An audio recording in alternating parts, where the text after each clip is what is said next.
UnsungBlack's Reads. So in today's video, I wanted to talk about classic Black literature. And yesterday while I was doing some research, I looked up some lists of like 20 to 25 classic Black literature were considered classics. And I wanted to see if the list was similar to each other. And after I said I want to create my own version of classic Black literature, but of course, you know, it's going to be underrated, the hidden gems. So I looked up 3 lists that I wanted to share with you guys. And yeah, so let's just get started. So the first list is oprahdaily.com. And this is 25 books by Black authors that you should read for the month of February. And this actually came out this year in January. Okay, so we're just going to go through the list. Nightcrawling by Leila Motley. That Bird Has My Wings by Javaris J. Masters. Somebody's Daughter by Ashley C. Ford. The Love Songs of W. Du Bois by Honore Jeffers. The Street by Ann Petrie. Between the World and Me by Ta-Nehisi Coates. The Sweetness of Water by Nathan Harris. Recitative by Toni Morrison. Finding Me by Viola Davis. The Art of Watching God by Zerna Hurston. Go Tell on the Mountain by James Baldwin. Moon Witch Spider King by Marlon James. I Know the Caged Bird Sings by Maya Angelou. Sister Outsider by Audre Lorde. The Warmth of Other Suns by Isabel Wilkerson. Dreams for My Father by Barack Obama. Kendrick by Octavia Butler. Invisible Man by Ralph Ellison. Becoming by Michelle Obama. The 1619 Project by Nicole and Hannah James. We Should All Be Feminists by Chimamanda Ngozi Adichie. The Color Purple by Alice Walker. Arisen in the Sun by Lorraine Hansberry. South to America by Imani Perry. And Beloved by Toni Morrison. Okay. Now I know with these classics, you know, they're always going to have Toni Morrison, Alice Walker, James Baldwin. I'm surprised she didn't have any what's his name, Richard Wright. And yeah, next is everydaycandy.com, and I just searched classic Black literature as 25 classic Black novels that everyone should read. Okay, so first is Zerna Hurston, Eyes Are Watching God. Invisible Man, Ralph Ellison. Malcolm X. Let's see, Pimp, The Story of My Life by Iceberg Slim. James Baldwin, Go Tell on the Mountain. Arisen in the Sun by Lorraine Hansberry. Man-Child in the Promised Land by Claude Brown. I Know the Caged Bird Sings by Maya Angelou. Kendrick by Octavia Butler. The Collection of Poems of Langston Hughes. Jubilee by Margaret Walker. The Street by Ann Petrie. Sula by Toni Morrison. And Ain't I a Woman by Bell Hooks. Color Purple, Alice Walker. The Winter Bruce's Place by Gloria Naylor. August Wilson, Fences. Terry McMillan, Disappearing Acts. Devil in a Blue Dress by Walter Mosley. Fly Girl by Amar Tari. Selection of poems of Nikki Giovanni from 1968 to 1995. Invisible Life by Elin Harris. Oh, okay. Let's see. Make Me Wanna Holla, A Young Black Man in America by Nathan McCall. The Wedding by Dorothy West. Sister by Eric Jerome Dickey. And that was it. Well, that one surprised me. Eric Jerome Dickey. Elin Harris. Let's see. It's another. The Terry McMillan, usually they always have Waiting to Accept. They had Disappearing Acts. I like that. Yeah, as you can see, we still had some repeats. And then the last list I'm going to do, I want to see what Penguin Random House will classify as African-American fiction classics. Okay. First, of course, Toni Morrison, The Bluest Eye. Now Without Laughter by Langston Hughes. The Autobiography of an Ex-Colored Man by James Weldon Johnson. That's a surprise. Through the Ivory Gate by Rita Dove. That one is a surprise. Raising in the Sun by Lorraine Hansberry. The Tragedy of Buddy Sims. That's a surprise too, by Ernest J. Gaines. The Sport of Gods by Paul Laurence Dunbar. Black No More by George S. Schuler. Passing by Nella Larson.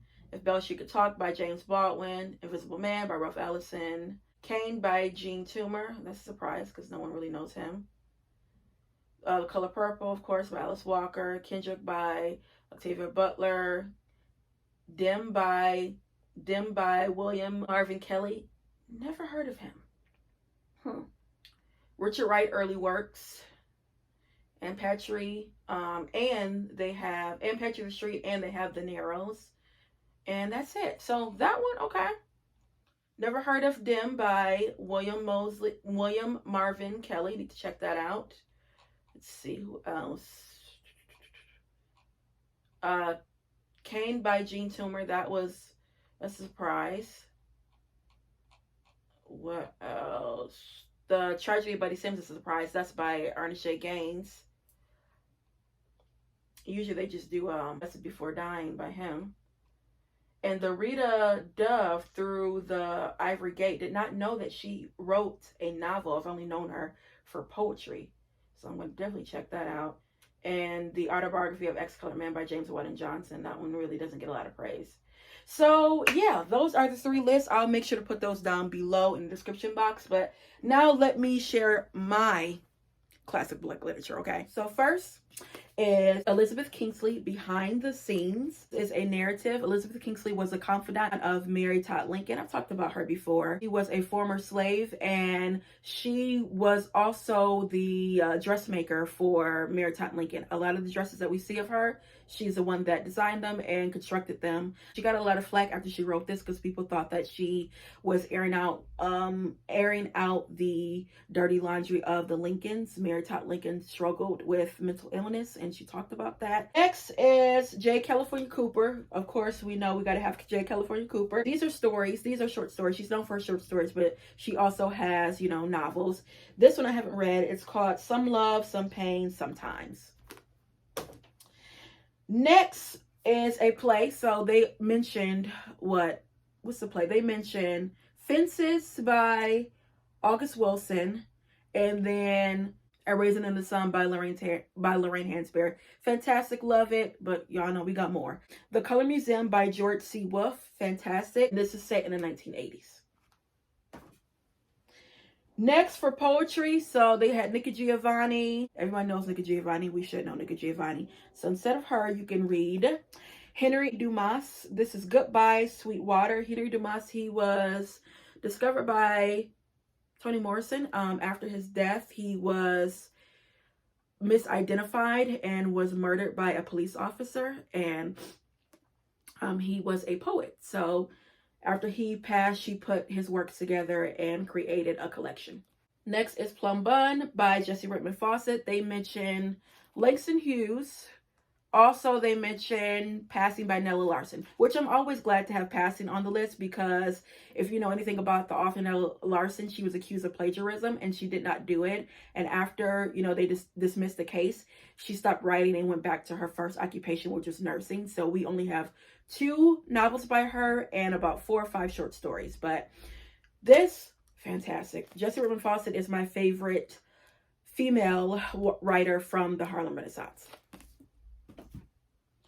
Okay, next for poetry is County Collins. County Collins is like number 2 and Langston is number 1. And if you know anything about him, he did not like that, because people would compare him to Langston Hughes, and they were like, you know, Langston's the number 1, which no shade to County Collins. He's good, but nobody can touch Mr. Langston at all. He is really good in his own right.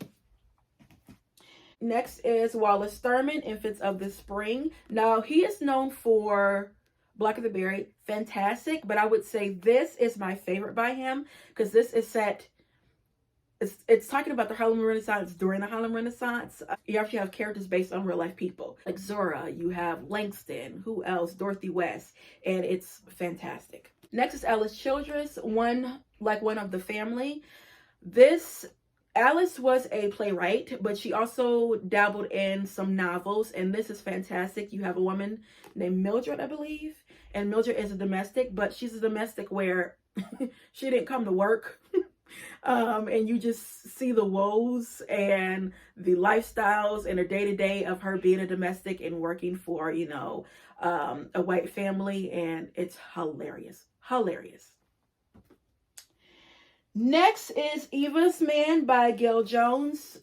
Gail Jones is discovered by Toni Morrison. So if you do like Toni Morrison, I would say you would like Gail Jones, but you got to get your mind right. You're going to deal with sexual trauma. And yeah, our Gail, some stuff she writes is not really, I don't know.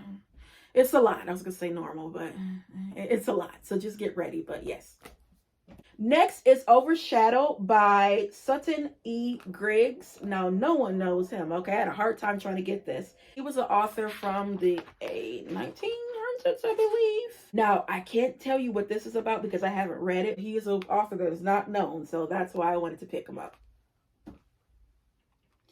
Next is The Life of Josiah Henson. This would go under the realm of Frederick Douglass, which, you know what, that list did not have any Frederick Douglass, narrative Frederick Douglass. That's shocking. But, you know, instead of reading Frederick Douglass, you could read about Josiah Henson. He walked on foot to Canada. He also is the inspiration of Uncle Tom's Cabin. Started a school. Him and his wife started a school for slaves to read. I mean, again, like I said, a pioneer in his own right. And then lastly, I would pick Charles W. Chestnut. Now I have this. This is a portable Charles W. Chestnut. It has, let's see. This has some short stories by him and I believe one novel, and it also has some essays. But Charles W. Chestnut, he was like the first Black author to get a lot of success and actually got paid for it. That was his main thing. He got compensated for his writing. I would really suggest you guys get this collection because you do get some essays, short stories, and one novel. So you can see if you like them or not. So yeah, guys, that is it when it comes to classic Black literature. Y'all know I like to highlight the, you know, unknowns, the unsungs, the underrated, the hidden gems, because those are the best ones. And yeah, that's all I have for you. So I'll be back with more Black books. Bye.